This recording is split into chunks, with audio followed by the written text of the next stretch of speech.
Hai teman-teman, jumpa lagi di channel saya. Kali ini saya kedatangan tamu yang istimewa, Nandar. Hai. Ya, Guys. apa kabar Nan? Sehat? Baik, Bro. Ya, Nandar adalah kita temenan cukup lama ya, dari TK. Jangan diomong. Forever lah pokoknya. Gue dari Ya. kecil. Adapun profesi Brother Nandar ini cukup unik, yaitu sound engineer, fokus ke studio infrastructure ya, ke cabling ya. Kabel-kabel khusus ya, custom ya. Custom Custom cable. Oke. Sekarang kesibukan apa nih, Dan? Kerjaan project studio ya. Jadi kalau ada studio gue bikin dari sipilnya sampai ke audio. Ya pertama sih biasanya dari konsultan dulu, terus ke sipilnya, terus sampai ke Finishingnya ya. sampai terima kunci kalau orang bilang. Terima kunci. Oke, sampai terima kunci. Jadi yang saya tahu Nandar ini networknya cukup luas, dari musisi-musisi terkenal sampai dari rock sampai ke jazz. Enggak, kayaknya dari jazz ke rock kan? Jadi jazz ke rock. Sama aja sih. Iya. Oke, jadi pertama kali saya ketemu, bukan pertama kali sih. Jadi sekitar tahun 2000-an saya pernah visit ke studio pelalaannya Nandar ya, di Arci, Menteng ya. 90-an. 90-an. Oh, kayaknya gua kesana 2000-an awal ya. 8 ya. 98 ya. Iya iya. Jadi di sana ketemu sama almarhum Doni Suhendra ya. Oh. Ownernya Todung almarhum. Iya, ownernya ya di sana almarhum Todung ya. Iya, Todung. Iya, iya. Pemain bass ya, bass player. Nah, ceritain dong Dan, awal mulanya kenapa bergelut di dunia engineering infrastruktur studio, awalnya gimana? Sebenarnya sih karena keadaan kali ya. Semuanya, tapi nggak ada yang kebetulan. Ya. Kebetulan gua tuh kenal sama bapak angkat, namanya almarhum Doni Suhendra. Oh, oke. Doni Suhendra, mungkin Om Doni ya? ya almarhum. Kalau inget dia jadi sedih gitu kok. Kalau gitu. ceritain hidup gua mungkin dari gua STM kali ya. Karena gua STM, awal STM gua udah kenal beliau. Di SM udah kenal Kang Doni? Iya, karena kebetulan tetanggaan. Rumahnya. Pada saat itu dia nggak suka, ya namanya baik orangnya kan. Jadi gue diajak ke event-event dia lagi live perform. Terus nggak lama berikutnya dia kan bandnya Adegan dulu. Oh iya. Nggak tahu ya, salah satunya kan Di daerah mana? Nah di saat itu tawarin ke gua. Di daerah mana? Hari Bukti ya? Iya, Mukti, Gilang Ramadan. Dia Indra Lesmana bikin studio, gua apply di situ tuh. Apply di situ, terima sampai mulai tahun 94 sampai 98 gua di studio. Oke, di studionya Indra? Ya, kerja. Oke. Di situ jadi sound engineer lah basicnya. Oh, sound engineer di studionya Indra Lesmana ya? Di studio Lesmana. Oke. Tapi berjalannya waktu pada saat gua di sana, kita kan suka servis studio. Kalau ada kerusakan, panggil teknisi. Satu juga ada salah satu pakar audio yang suka servis. Hampir 90% studio di Jakarta itu dia yang servis, namanya Pak Ridwan. Oh, Pak Ridwan, oke. Ya. Berjalan waktu dia suka servis, gua sound engineer udah jadi operator. Cuman kalau ada kerusakan, gua nggak mungkin panggil ini kan. Dia datang, dia servis. Nah pada saat itu gue belajar sama dia. Nih kamu besok kerjain ini ya, ya Pak. Nah, sama Pak Ridwan ini. Pak Ridwan yang Gading Serpong itu bukan? Betul. Oh iya. Nah, mungkin kalau musisi. Iya. Lalu Pak Ridwan. Ini yang punya studio biasanya kenal. Oke, iya. Terus udah tahun 2000, tahun 98. Gue pindah ke Menteng yang lu itu. Arci ya, itu. Arci. Oh Arci ya. Kenapa? Yang Todung itu ya. Ya, Todung. Todung ya. Itu gue udah sound engineer tapi nyoldernya masih instalasi custom kabel, ya, custom kabel. Jadi kalau ada musisi yang pengen panjangnya segini, nah, kalau di pabrik kan template. Apa kalau di toko kan template. Nah udah panjangnya fix. Kalau kadang-kadang musisi itu kan pengennya tuh apa yang dia selera sendiri. Dia selera sendiri, custom. Makanya terus gue tanya dia beberapa teman, apa ya enakan julukannya? Kata Indra Kadarsi tuh. Iya Indra Ki, slang, BIP, slang basicnya kan. Udah brother custom cabling aja kata dia. Ya udah akhirnya dikasih lah. Brother custom cabling, itu brandnya lo ya? Iya dia bikinin emailnya sama dia bikinin Facebook. Dia, keren. Udah akhirnya tapi gue belum fokus. Fokus. Nah gue pindah ke Arci. Tetap masih jadi sound engineer. Kadang-kadang studionya siapa nih? Studio si Pulang bikin, nanya sama anak band siapa biasa instalasi, gua dipanggil. Oke. Ada, stall tuh banyak lah. Tapi masih sebagai sound engineer gua rekaman masih di studio Pita analog waktu itu. Oke, analog ya. Ya. Nah, kenal sama geng Potlot nih awalnya gimana? Udah dalam perjalanannya kan gua operator, beberapa project itu kan ada si Indra Kadarsi bikin, karena kabel gua yang bikin, terus ada beberapa project dia butuh studio rekaman di tempat gua. Karena rekaman tempat gua ya berteman gua sih sebenarnya secara pekerjaan. Terus udah lama kelamaan, tapi sama Indra tuh terus kita berteman terus. Kadang-kadang dia bikin kabel telepon gua, nyambung tuh ke Bongki, ke Pai. Waktu itu kan dia udah bubar tuh dari Slang. Dia akhirnya ke mana, ke BIP. Tapi waktu itu gua belum, ya deket sebagai berteman aja, sebagai partner kerja gitu. Udah. Gue yang beli gitarnya Bang Bongki ya. Dulu pernah Ibanez tawarin. Kebetulan Bongki kan waktu itu jual gitar Ibanez. Siapa nih ya? Lu lagi nyari waktu itu. Terus bilang ada tuh Bongki jual. Tapi sekarang sih berjalannya waktu sampai detik ini gue masih malah lebih banyak fokusnya nggak di sound engineer, Bob. Gitu. Lebih banyak fokusnya ke kebutuhan instalasi audio. Lebih kayak infrastruktur. Iya, infrastruktur. Jadi urusan studio dari A sampai Z, mudah-mudahan gua bisa tanganin. Gitu. Jadi bukan hanya studio, jadi yang berhubungan dengan sound system, gua ngerjain di PUPR, di ruangan forum, terus ngerjain pengadaan alat musik dan studio rekaman seluruh DKI. Di instansi DKI Pemda ya? Pemda DKI, APBD gitu. Ya pokoknya gue, tapi bukan sebagai peserta lelang, gue hanya support ya? Subkontraktor. Gue sebenarnya dari basicnya dari komunitas jazz. Komunitas jazz ya malah ya? Itu karena gue basicnya Kang Doni kan Krakatau. Iya. Jadi banyak lingkungan gue tuh yang gue kenal Krakatau. Terus beralih lagi ke mana? Adegan ya ada Hari Mukti mulai ngomong. Terus ya Kang Doni kan musisi seni pengalaman, jadi dia di segala style musik, genre dia rock, dia jazz. Kadang-kadang suka ikut dia. Sebelum gue masih ikut di industri musik, kan gue jatuhnya pekerja industri musik. Sebelumnya gue tuh suka diajak dia ke mana, studio-studio yang misalkan dia lagi ngisi albumnya Didi Dores, lagunya siapa, terus lagunya siapa, kita nggak tahu lagunya siapa, cuman gue suka ngikut tuh.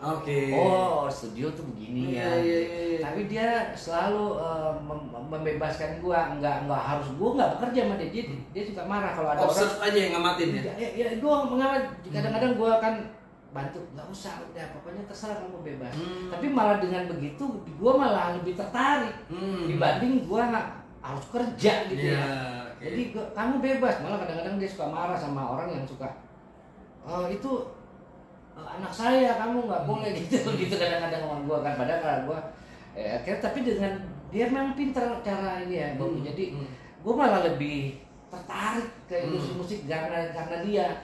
Terus dia kasih ajarin. Memang dia ya sebagai orang tua angkat sekaligus mentor. Iya, mentor. Iya. Kayak kalau inget dia tuh udah mahrum ya. Sedih gitu kalau inget dia. Masih ya di Basic akhir gua ya dia ada kontribusi yang besar dalam hidup gua. Iya.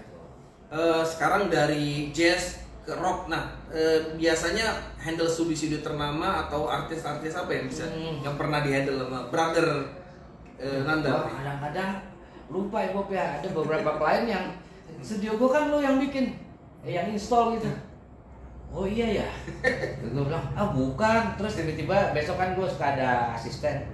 Dari mana Pak? Dari sana. Oh kan gue kan studio kita bikin. Oh iya ya. Karena ya mungkin ya zaman anak-anak Jakarta jangan suka kabut, zaman kabut gelap, zaman kabut kan. Dark Ages ya, zaman gelap. Zaman kegelapan Okay. gitu. Jadi kadang-kadang kerja juga masih gelap-gelap gitu. Lupa di mana gitu alamatnya. Tapi ya banyak Pak. Studio AB. Kalau latihan studio AB. Kalau rekaman gua nggak enak. Ada yang mesti gua ngomongin, ada yang enggak. Tapi minimal ada yang mesti gua, ada yang mau klien gua sebutin. Oke. Ada yang mau klien gua nggak mau sebutin. Iya, Ya, paham. jadi gua tapi yang pasti baru tadi malam gua servis mixer di Arulan. Oh, Arulan ya. Kebetulan. Sampit itu ya. Ya di samping. Oke, iya. Anak-anak musisi atau anak-anak band walaupun dia pegawai atau itu orang kantoran biasanya. Iya, Karena tengah ya. Arulan. Iya, Itu aku gua listrik yang juga. servis. Oke. Oke. Nah, sekarang boleh ke teknis sedikit ya dari why custom cabling? Kenapa musisi pengen kabelnya tuh di custom? Nah, tadi kan selera ya. Lebih detail bisa cerita nggak? Kenapa? Misalnya gua artis nih. Iya. Kenapa gua pengen kabelnya tuh custom? Kenapa nggak beli aja di toko musik? Ya tadi satu estetika. Estetika. Iya, Oke. karena seniman itu kan dia nomor satunya estetika. Dia ditampil. Dia nggak mau kabelnya tuh mengewer gitu ya. Iya. Kalaupun ada yang ngewernya keren. Gitu loh. Oke. Satu itu. Kedua kekuatannya lebih dibanding beda ya? dia bisa, kalau custom tuh kan saya mau timah soldernya timah Jerman, kabelnya yang berukuran sekian-sekian. Kalau pabrikasi kan dia sudah template ya. ya. Jadi, Dan itu ngaruh ke suara. ngaruh. Sound. Bisa kalau gue sama Indra Kadarsi itu makanya kenapa gue kabel custom cabling itu karena gue sama dia explore masalah kabel gitu ya. Kabel aja itu dari yang posisi kan ada merek biasanya. Dari A Z, A ke Z gitu dari merek namanya gitu ya. Kanari apa ya gue nggak. Gue misalkan namanya Ulan gitu. Dari P belakangnya L, N Ulan. Oke. Nah kalau gue solder di sini untuk input, di sini output, gue lihat meter sekian desibel, 0 desibel apa. Terus kalau gue balik kabelnya tapi tetap input, tapi di sini output, tapi gue balik merek kabelnya posisi kabelnya itu bisa mengurangi desibel. Mengurangi desibel deh. Karena kebalik aja tuh input outputnya. Iya.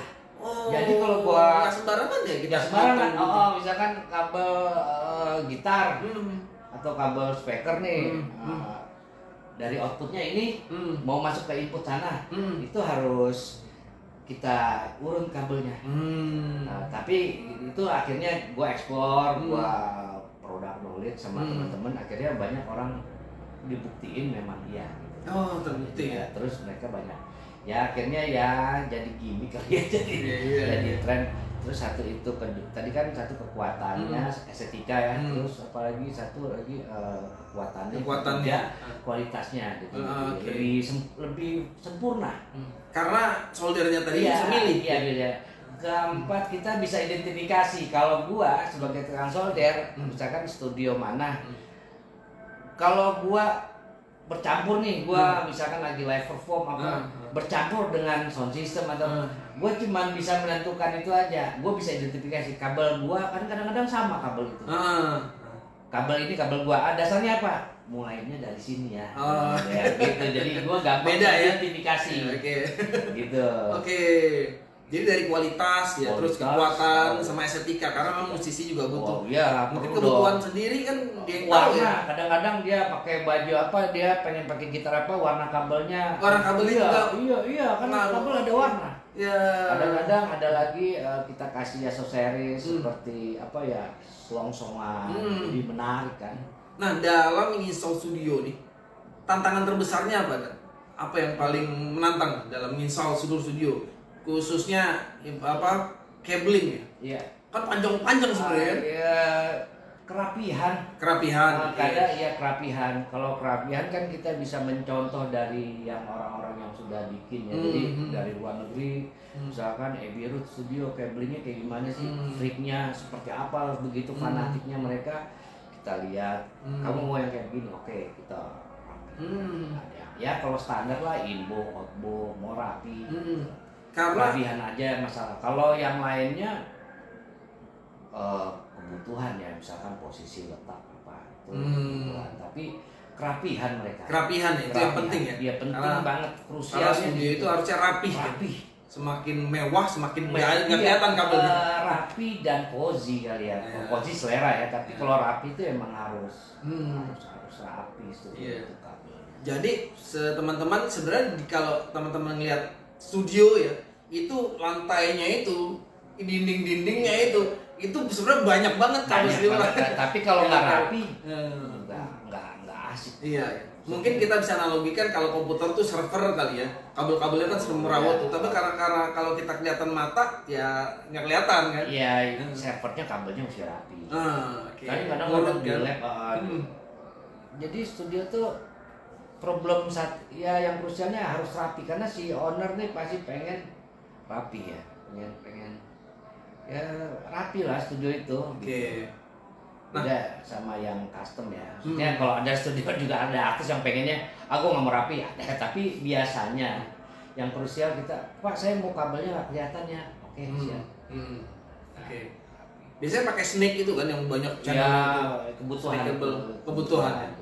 Cuman kita udah dari gua sudah basicnya kan dari tukang install pasang gitar sampai jadi sound engineer, jadi dia tinggal sebut aja, Bapak pakai sound cardnya apa, udah teriminya, udah template di gua. Sound cardnya apa, harusnya kabelnya apa, iya kabelnya berapa butuhnya, jacknya atau jacknya udah berapa butuh, jadi udah template di gua. Speknya apa, mereknya apa, gitu. Oke. Jadi nggak sulit sih. Nah sekarang kalau wireless nih, kan sekarang musisi itu kan ada ya yang pakai wireless kan, jadi nggak pakai kabel lagi. Nah untuk recording itu ada yang pakai nggak wireless, apa harus kabel? Ada wireless dipakai karena satu latency. Ada jeda. Jeda berapa milisecond gitu. Iya, itu pasti nggak akan nyaman. Kalau nggak ada orang rekaman musik tuh pakai wireless. Biasanya pakai kabel ya, masih pakai kabel. Dan kabel juga kan, bener nggak sih kata orang kabel semakin emas gitu, bener nggak sih kayak? Enggak, jadi ada kabel tuh gini, dia tuh lapisan. Ya, jadi ada yang nikel, ada yang perak, ada yang emas. Oke, 3 itu ya, nikel, perak, emas. Oke. Ya, jadi makin yang emas dia pengirimannya, tapi kebutuhan sih jatuhnya. Kalau di custom di gua nggak bisa bilang emas lebih bagus daripada nikel. Kadang-kadang si klien ini, aku senang suara yang ini loh, kita lihat dia pakai nikel. Gitu lah. Gitu ya. Gitu. Terus aku suka soundnya ini, kita lihat kabelnya pakai kabel perak. Kadang-kadang kayak karena custom tadi, gue mau bikin speaker monitor nih dari sound card ini, gue kasih kabel pilihan kan, kabel apa, kabel nikel, kabel perak sama kabel gold ya, gold plate gitu. Tiba-tiba dia milihnya yang perak. Atau karena harga juga nggak sih, Dan? Kalau sudah cerita emas kan mahal banget ya. Kalau sudah custom kita nggak bisa cerita harga kok. Udah nggak. Custom itu udah pasti mahal udah. Ya, mahal. Relatif ya. Iya relatif. Iya. Kalau kata orang pasar mahal kan kalau nggak ada duitnya. Iya. Kadang-kadang gue juga bingung kan. Sampai ada beberapa klien tuh yang julukin gue, wah si brother mah mahal ya, tapi ya nggak tahu ya rezeki sih ya. Tapi ada yang begitu, tapi ada yang nggak pernah mau dibilang begitu tetap aja manggil gua. Iya, iya, oke. Karena gua pernah gini ya, pernah setup sound effect. Oh iya, modul. Itu ada modul, ada pilihan tuh kabel. Lah, bedanya apa dari yang 100.000 sampai dari 500.000, 700.000 tuh? Bedanya apa? It's only cable kan, ternyata ngaruh ya. Ngaruh banget gitu ternyata teman-teman. Jadi semakin makin bukannya harganya lumayan tinggi, iya, kualitas ya. Kualitas. Tapi enggak juga, ada yang harga murah tapi memang kebutuhan si klien itu, si artisnya soundnya tuh pengennya begini. Oke. Jadi nggak bisa dibilang kabel itu mahal. Yang penting kalau musisi kan nyampe keinginannya tersampaikan. Nah, selain cabling, infrastruktur studio itu apa lagi tantangannya? Lalu sebenarnya kalau orang bikin studio cuma satu, di sipilnya itu kaca kontrol sama kaca overdubnya, bagaimana caranya biar tidak berembun. Kacanya biar nggak berembun ya. Kadang berembun ya studio dia. Boleh lihat. Karena kan dalam kayak refrigerator, kayak freezer kan dia harus bedak. Itu problemnya.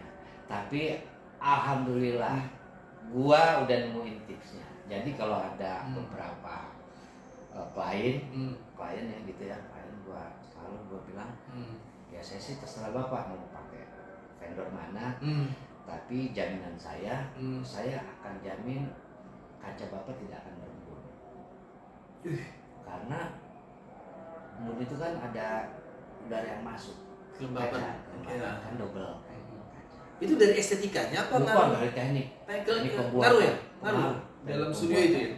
Oke. Kita maksudnya pembuatan kaca skatnya itu yang benar-benar krusial sekali itu dalam sipilnya. Yang kaca hampa udara itu iya, benar, kaca hampa udara. Jadi kalau ada udara mah dia berembun. Masa kaca maksudnya buat bisa ngontrol, kok malah berembun gitu ya.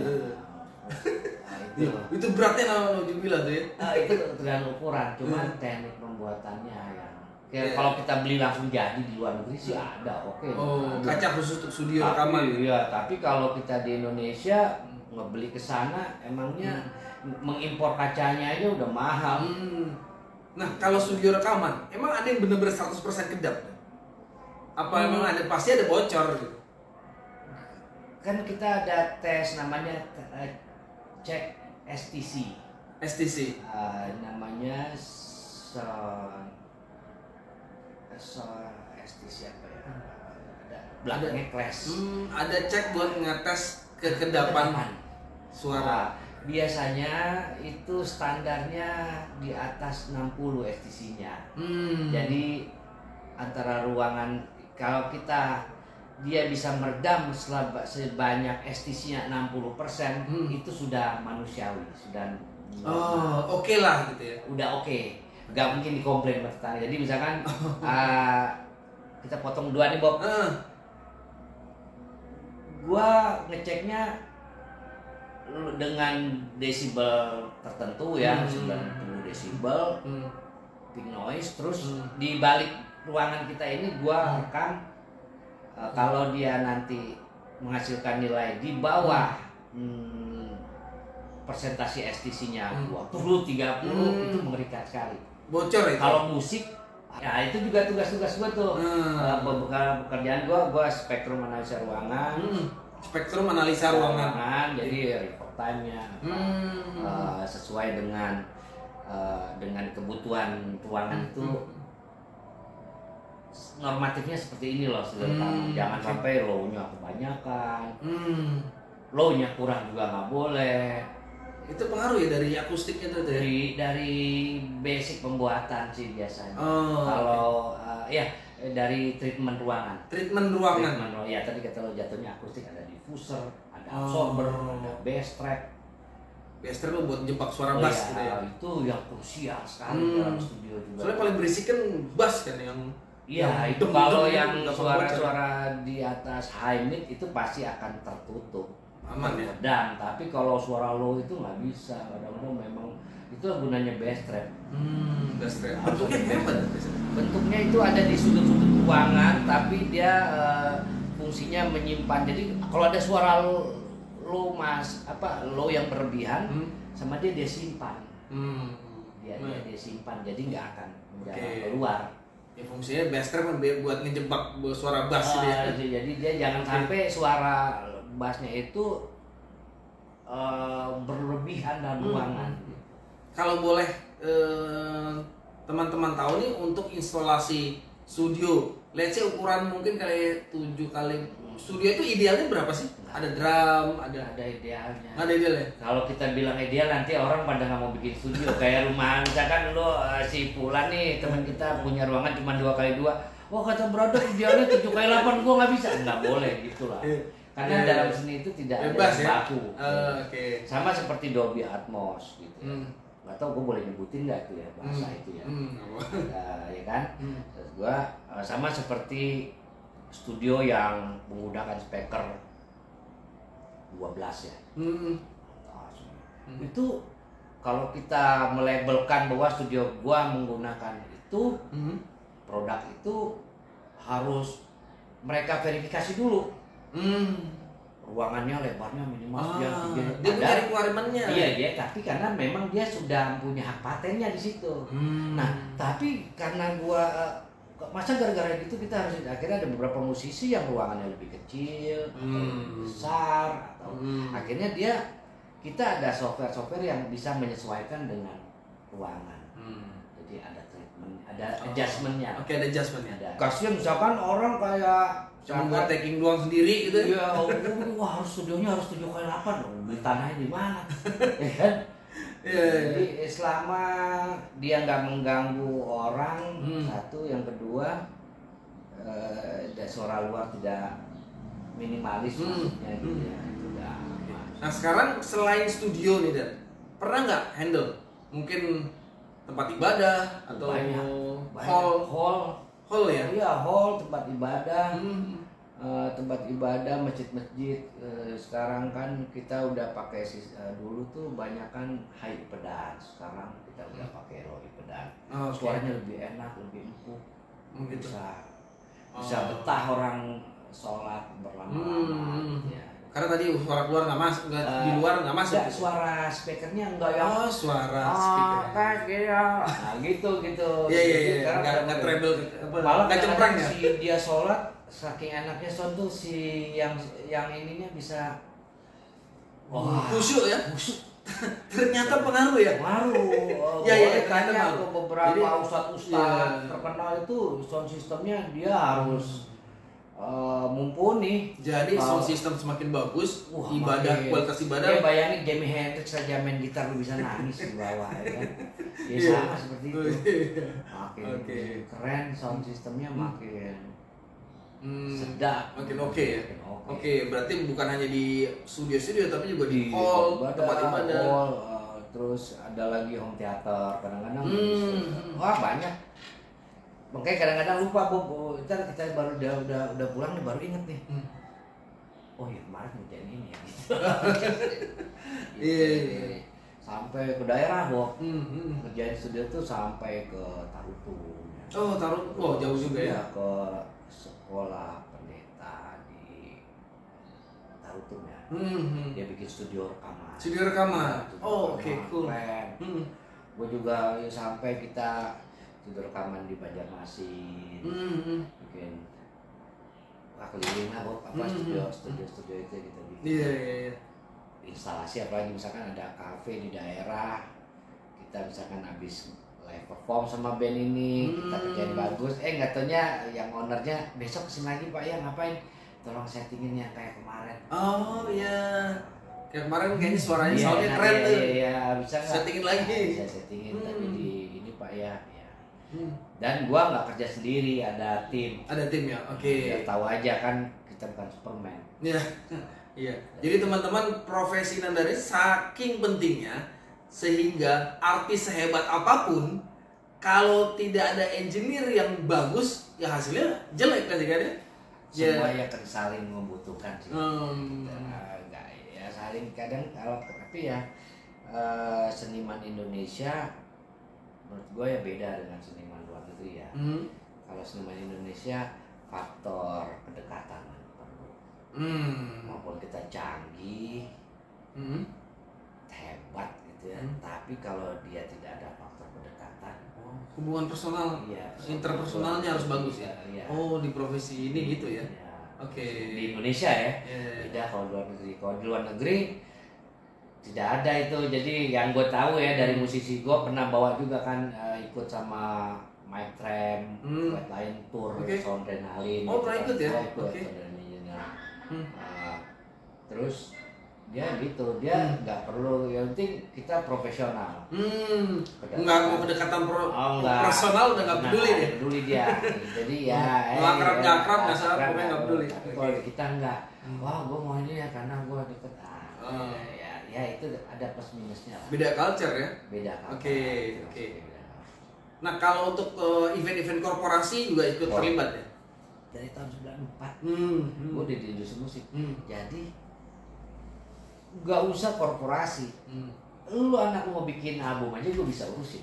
Nah, oke. Jadi apapun yang dalam bentuknya masih ada suara musik, korporasi ngadain event di sana.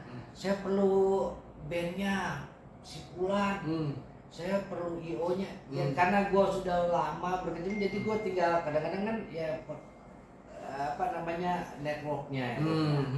Jadi oh ya udah. Bisa di handle. Jadi bisa ya. Bisa korporasi. Gue mau terima kunci aja, brother. Artisnya dari lo, sound systemnya dari lo, berapa? Nah sekarang balik ke instrumen gitu.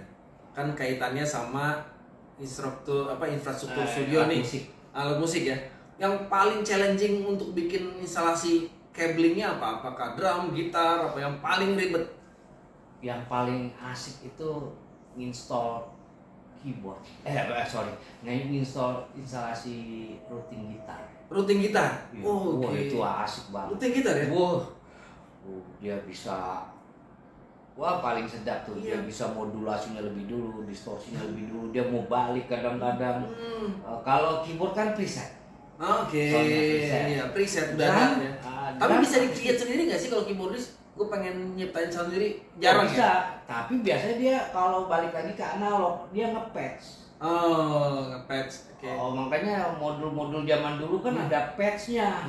Kalau kalau keyboard kan soundnya preset. Kalau gitar itu benar. Karena ngandelin, tapi bisa nggak presetnya ngandelin efek? Nggak, kurang. Iya, walaupun ada preset efek, tetap dia kadang-kadang bisa berbalik-balik kok. Karena modulasi duluan, distorsi duluan. Kadang-kadang yang bukan distorsi, dia bikin baterainya habis, tapi soundnya lebih enak. Makanya ada habis. Iya, karena ada namanya preset Dead 9-volt. Jadi presetnya itu. Jadi Dead 9-volt wah. Posisinya sudah baterainya udah mau habis, tapi kan dia tetap bersuara, suaranya nggak enak. Itu dijadiin preset. Itu dicari. Iya. Justru itu yang dicari. Iya, kayak fast. Fast gitu. Zaman-zaman Black Sabbath gitu. Iya, itu kan era-era itu ya. Iya, jadi preset kan. Di Eventide itu ada preset loh. Produk Eventide itu kan keren. Itu ada preset yang lihat ini Dead 9-volt. Wah. Dead 9-volt. 9-volt. 9 volt. Oke. Wah. Jadi baterai 9 volt yang udah mati. Yang dipakai di soundnya dijadiin preset. Soundnya dipakai jadi preset. Bapak paten dong, Pak. Iya. Nggak tahu tuh.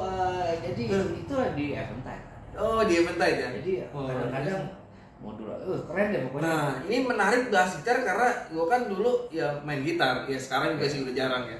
Gue pernah coba tuh mobil-mobilan kan, efek pedal itu nggak banyak sih, paling bangsa 5 atau 6 itu emang setengah mati sih. Udah belajar ya dari YouTube gitu, gimana setting urutan-urutannya.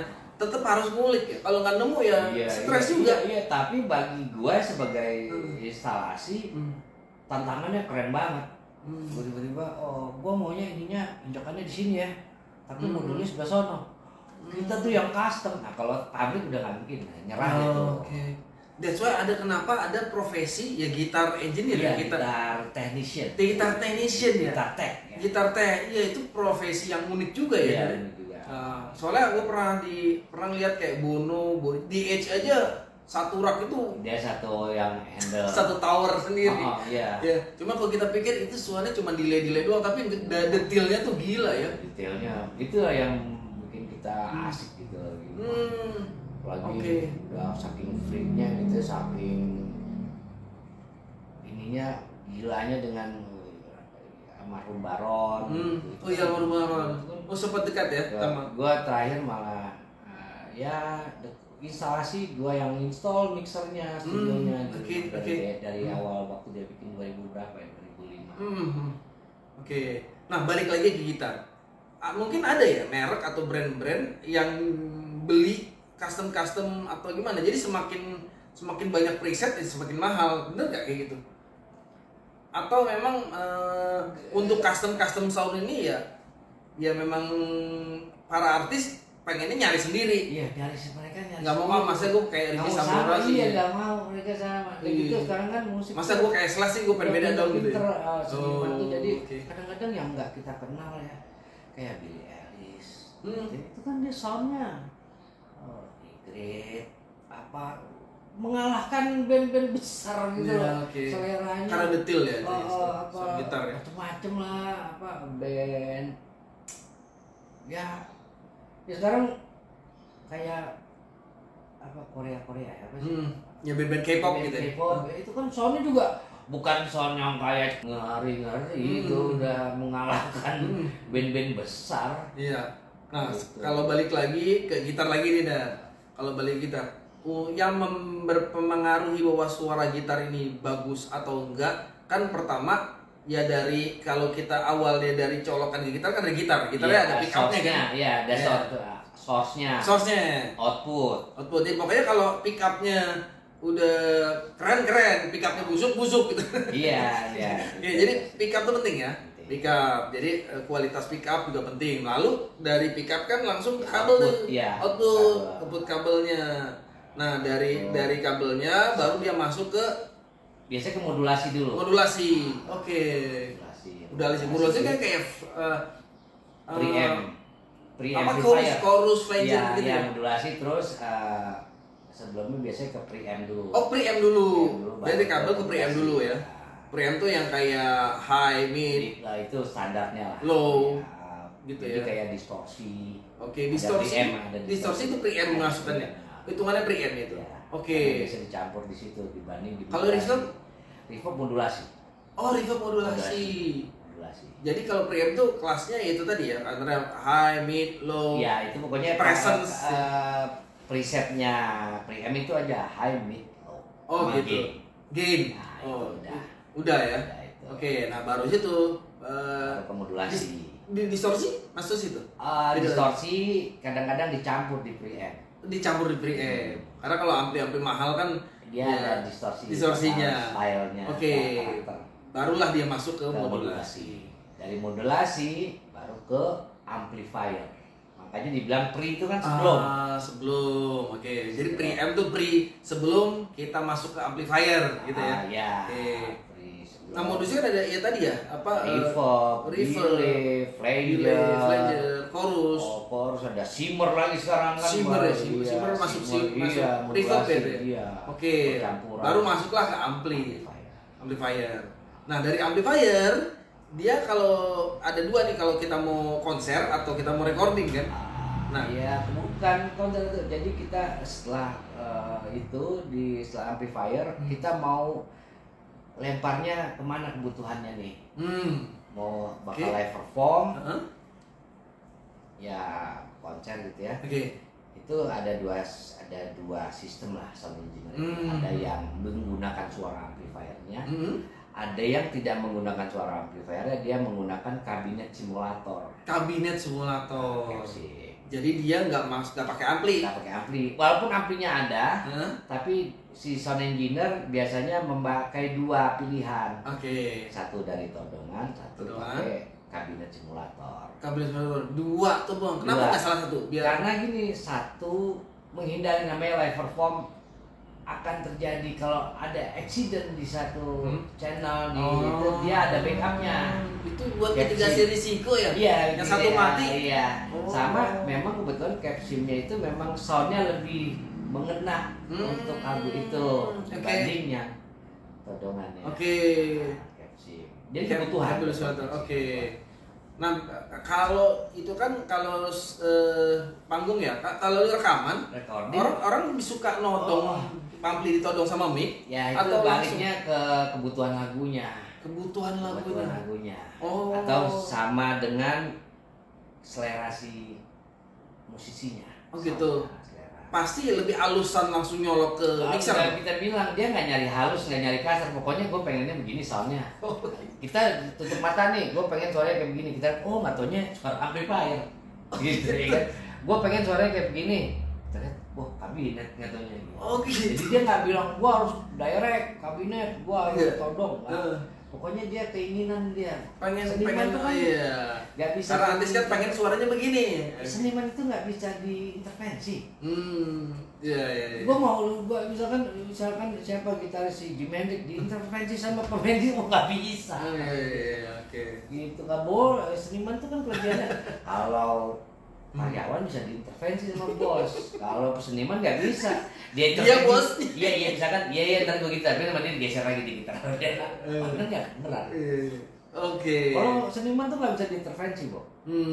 Iya. Jadi dia pakai keinginan dia ya kita bisa ngomodir ya. Ngomodir. Itulah tugas gua sebagai seniman. Ngomodir. Dan pokoknya ngomongnya begini, kurang nih sampai dia puas. Sampai dia puas. Nah, ini dapet nih. Ya udah. Oke. Oh, ini gua dapat kurang apanya? Nah, gua kasih caption gimana? Ini gua dapet nih. Atau kurangin captionnya. Berarti lo juga gitar tech dong? Harusnya. Nah, semua bukan gitar tech, gue sound engineer tuh semuanya, bass ngerti, drum ngerti, sound engineer itu begitu. Nah, itu memang ribet juga ya, tapi tidak spesifik seperti tadi. Kalau gitar tech itu kan khusus. Kalau mau belajar mengenai gitar tech itu, apa ada nggak sih? Apa harus eksperimen? Pengen eksperimen aja. Yang pengalaman gua ini, menurut gua gitar tech itu tidak perlu. Jadi basicnya nggak ada belajar khusus ya. Sebenarnya basicnya sound engineer. Sound engineer basicnya. Setelah menjadi sound engineer lu tinggal pilih mau sebagai gitar tech apa mau sebagai itu lebih fokus lagi gitu. Jadi bisa bercabang lagi. Ya bisa fokus spesialis lah ya. Jangan jadi gitar tech terus naik ke sound engineer. Nanti fokus lu udah di gitar aja. Jadi maksudnya. Nah kalau gitar tech sama bass mirip apa beda lagi mas? Sama ya. Cuma beda konten, beda. Yang unik mungkin drum ya, drumming. Yang unik tadi gue bilang gitar. Gitar ya paling. Gitar. Karena begitu. Gue nggak bedain ya antara gitaris player dengan keyboard player, bass player. Gue punya pengalaman tersendiri dengan gitaris, dengan pemain gitu. Maksudnya pengalaman karena bukan pengalaman di gitaris tuh lebih. Nah siapa aja dari para artis yang musisi yang pernah hire lu sebagai gitar tech? Ada nggak? Kalau Baron kemarin kan almarhum Baron juga settingnya itu. Bujana, oke. Ya, Doni ya. Gue bukan gitar tech, jadi gue banyak menginstalasi Berry, Liku. Itu dia ya hampir selalu ke gua gitu ya kalau kabel dulu ya. Atau sekarang ya.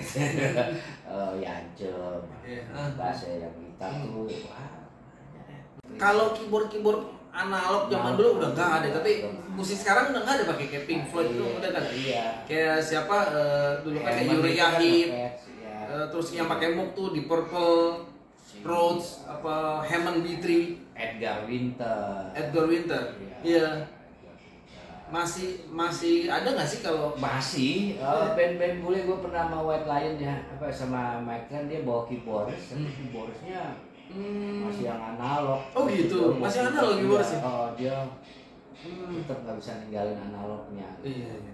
Ya beda sih ya kalau soundnya lebih tebel. Lebih tebel itu ya dibanding preset. Ya tapi sekarang preset sekarang pun kalau sound engineer-nya jeli bisa tebal juga. Di tweak lah ya, gimana caranya? Iya, gimana caranya, apalagi sound dengan digital preset itu tetap bisa tebal. Bisa tebal. Gitu. Okay. Misalkan dia beli Hammond yang tipe terbaru 2025 nih. Terus soalnya kan kata orang tipis, tapi di tweak sama sound engineer-nya. Jadi jatuhnya kalau kita udah seumur gua tuh jatuhnya udah bukan produk knowledge, jatuhnya udah persepsi. Persepsi. Iya, karena persepsi. Jadi basic kita dulu rekaman sama yang Goman, sama Indra Lesmana pakai keyboard analog, kita rekam. Pada saat sekarang kita rekaman atau kita mendengar sound, referensi kita, persepsi kita yang zaman dulu tadi.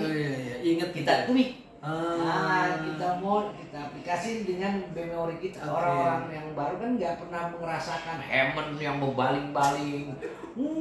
Speaker Hammond speaker ada baling-baling kipas itu. Iya, speaker kan gitu. Muter ya. Gitu. Gue pernah rekaman itu. Gitu. Iya. Jadi suara sound itu terekam pada sekarang. Yang di Arci juga masih ada pakai mesin sundernya gitu. Itu pita analog. Pita analog ya. Udah nggak ada lah kira. Nah, rekaman bukan pakai pita analog.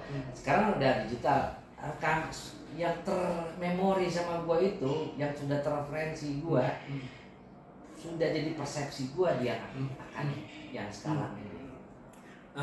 Nah, balik lagi ke gitar karena emang lo bilang bahwa itu yang paling challenging dan itu paling luas. Bikin suara anget itu gimana sih? Dan artinya itu harus pakai tabung, bener gak? Nah, tabung itu bener-bener fisiknya tabung atau emang resistor yang suaranya kayak tabung? Ya udah jatuhnya ke persepsi. Jadi kalau dia nggak pakai tabung, tapi bang gua cuma begini. Tapi kita karena kuping kita sudah terbiasa tabung, mau nggak bikin kayak begini, wah ini keren nih.